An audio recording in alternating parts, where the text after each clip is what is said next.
ஆண்டவரும் உலக இரட்சகருமாகிய இயேசு கிறிஸ்துவின் இனிய நாமத்தில் யாவருக்கும் என் அன்பின் வாழ்த்துக்கள். விண்ணப்பத்தை கேட்பவரே, என் கண்ணீரை காண்பவரே, சுகம் தருபவரே, சோத்திரம் ஏசையா. விண்ணப்பத்தை கேட்பவரே, என் கண்ணீரை காண்பவரே, சுகம் தருபவரே, சோத்திரம் ஏசையா. உம்மால் கூடும் எல்லாம் கூடும், ஒரு வார்த்தை சொன்னால் போதும். உம்மால் கூடும் எல்லாம் கூடும், ஒரு வார்த்தை சொன்னால் போதும். நீர் ஒரு வார்த்தை சொன்னால் போதும், நீர் ஒரு வார்த்தை சொன்னால் போதும். விண்ணப்பத்தை கேட்பவரே, என் கண்ணீரை காண்பவரே, சுகம் தருபவரே, சோத்திரம் ஏசையா. மனதுருகி கரம் நீட்டி அதிசயம் செய்பவரே, மனதுருகி கரம் நீட்டி அதிசயம் செய்பவரே, ஐயா அதிசயம் செய்பவரே, ஐயா அதிசயம் செய்பவரே. விண்ணப்பத்தை கேட்பவரே, என் கண்ணீரை காண்பவரே, சுகம் தருபவரே, சோத்திரம் ஏசையா.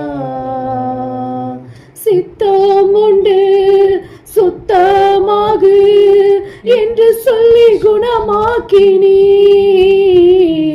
சித்தம் உண்டு சுத்தமாகு என்று சொல்லி சுகமாக்கினீ, ஐயா என்று சொல்லு சுகமாக்கினீ, ஐயா என்னையும் சுகமாக்கினீ.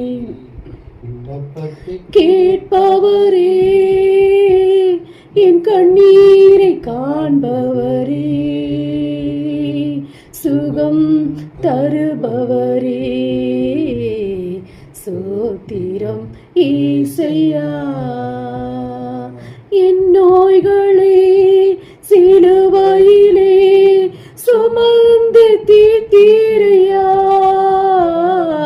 என் நோய்களை சிலுவையிலே சுமந்து தீர்த்தீரையா, சுமந்து தீர்த்தீரையா, சுமந்து தீர்த்தீரையா. விண்ணப்பத்தை கேட்பவரே, என் கண்ணீரை காண்பவரே, சுகம் தருபவரே, சோத்திரம் ஏசையா. என் நோய்களை சிலுவையிலே சுமந்து தீர்த்தீரையா,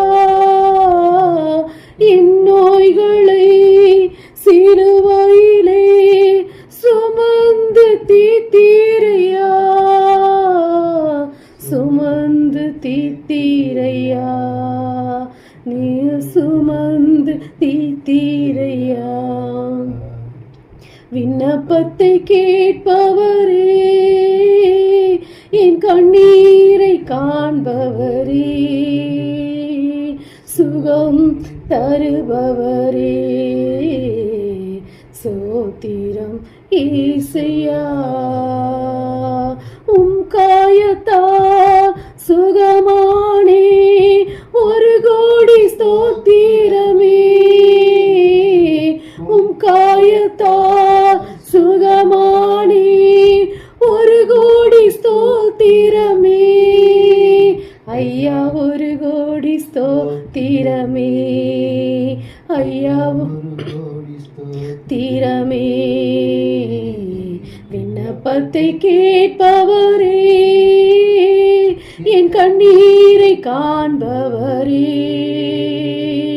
சுகம் தருபவரே, சோத்திரம் ஏசையா.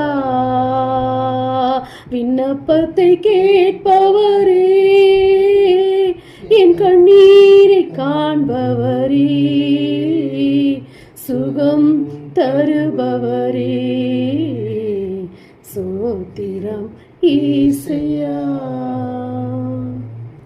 ஆமென். அல்லேலூயா. Price God. நானே உன் பரிகாரியாகிய கர்த்தர்.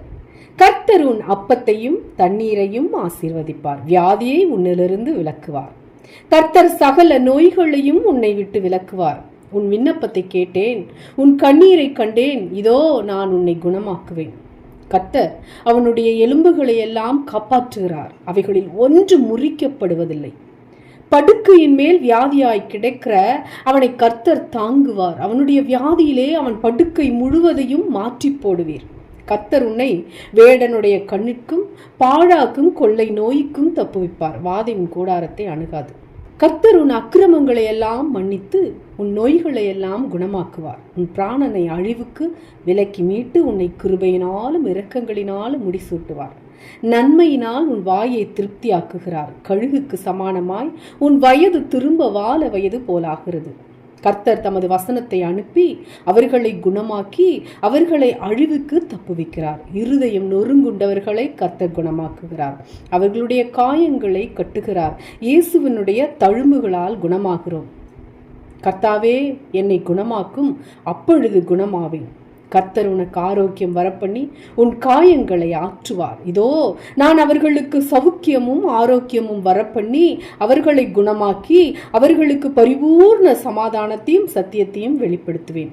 என் நாமத்திற்கு பயந்திருக்கிற உங்கள் மேல் நீதியின் சூரியன் உதிக்கும், அதன் செட்டைகளின் கீழ் ஆரோக்கியம் இருக்கும்.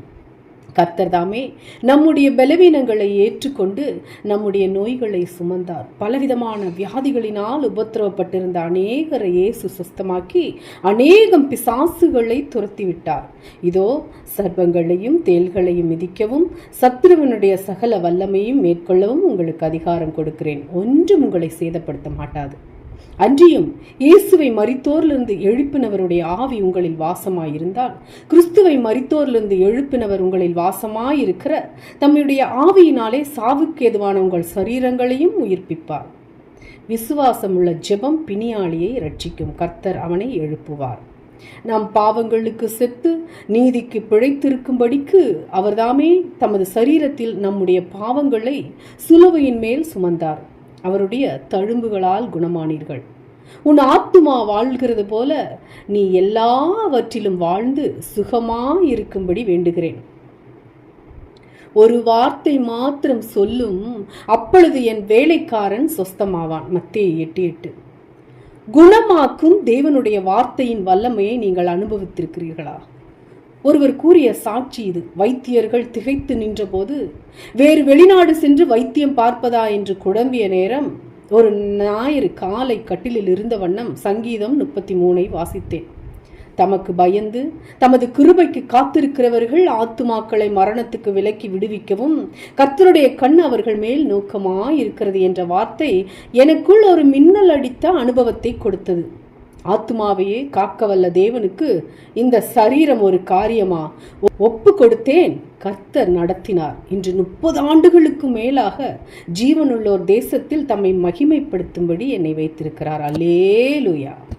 தன் வேலைக்காரனுக்காக 100க்கு அதிபதி இயேசுவிடம் மன்றாடினான். ஒரு வார்த்தை மாத்திரம் சொல்லும், அது போதும் என்கிறான். இயேசுவும் அவன் விசுவாசத்தை கண்டு ஆச்சரியப்பட்டு நீ போகலாம் என்றார். அந்த நாழிகையிலே அவன் வேலைக்காரன் சொஸ்தமானான். யோவான் நற்செய்தி நூல் கூறுகிற இன்னொரு சம்பவத்தில் ராஜாவின் மகன் தன் மகனை சொஸ்தமாக்க இயேசுவை தன் வீட்டுக்கு வர வேண்டும் என்று மன்றாடி அவசரப்படுத்தினான். இயேசு அவனை நோக்கி, நீ போகலாம், உன் குமாரன் பிழைத்திருக்கிறான் என்றார். யோவான் 4:50. வீட்டுக்கு வரும்படி வற்புறுத்தி அவனோ இயேசுவின் வார்த்தையை நம்பி போனான். வீட்டுக்கு போகும் முன்பே மகன் பிழைத்து விட்ட செய்தி கிடைத்தது. எந்த மணி நேரத்தில் இயேசு சொன்னாரோ அதே நேரத்திலே மகன் குணமடைந்ததை அவன் அறிந்து கொள்கிறான். இருவேறு நிகழ்வுகள், ஆனால் இரண்டு சம்பவத்திலும் இயேசு வியாதிப்பட்டவர்களின் அருகில் போகவும் இல்லை, தொடவும் இல்லை. ஒரே ஒரு வார்த்தை, ஒரு வார்த்தை சொல்லும் கர்த்தாவே, ஒரு வார்த்தை சொல்லும் கர்த்தாவே, எங்கள் வாழ்க்கையெல்லாம் செழிப்பாகுமே. ஒரு வார்த்தை சொல்லும் கர்த்தாவே, உம் வார்த்தையிலே சுகம், உம் வார்த்தையிலே மதுரம், உம் வார்த்தையிலே எல்லாம் சந்தோஷம். ஆமென். இருவரும் குணமடைந்தார்கள். 100க்கு அதிபதியின் விசுவாசமோ ஆச்சரியமானது. ராஜாவின் மனுஷனையும் ஆண்டவர் விசுவாசத்துக்குள் நடத்தினார். இருவரும் வார்த்தையை விசுவாசித்தார்கள். வார்த்தை குணமாக்கியது. இன்றும் தேவ வார்த்தை உங்கள் ஆத்துமாவை பலப்படுத்தி குணமாக்க வல்லது. நிகழ்வுகள், சூழ்நிலைகள் வித்தியாசப்படலாம், ஆனால் தேவ வார்த்தை வல்லமை பொருந்தியதாக ஆத்துமாவுக்கும் சரீரத்துக்கும் குணமளிக்கிறது. சுகம் கிடைக்கும் முறைமை வேறுபடலாம். உடனடி தெய்வீக சுகமோ சில நாட்கள் கடந்தோ, நீடித்த நாட்கள் கடந்தோ, அல்லது சில சமயம் நாம் நினைக்கிறதுக்கு மாறாகவும் நடக்கலாம். ஆனால் கர்த்தருடைய வார்த்தை மாறாதது. சங்கீதம் 107, 17, 22 வரை வாசியுங்கள். அவர் தமது வசனத்தை அனுப்பி அவர்களை குணமாக்கி அவர்களை அழிவுக்கு தப்புவிக்கிறார். தேவனே, உம்முடைய வார்த்தை எனது ஆவியை நிலைப்பெறப்படுத்தி ஆத்துமாவை உயிர்ப்பித்து சரீரத்தை குணமாக்குகிறது. உமக்கு ஸ்தோத்திரம் அப்பா என்று ஆண்டவரிடம் ஒப்பு கொடுப்போமா? தேவன் தாமே இந்த வார்த்தைகளின் மூலம் உங்களை ஆசீர்வதிப்பாராக. நீங்கள் ஆசீர்வதிக்கப்பட்டவர்கள். அல்லேலூயா. Price God.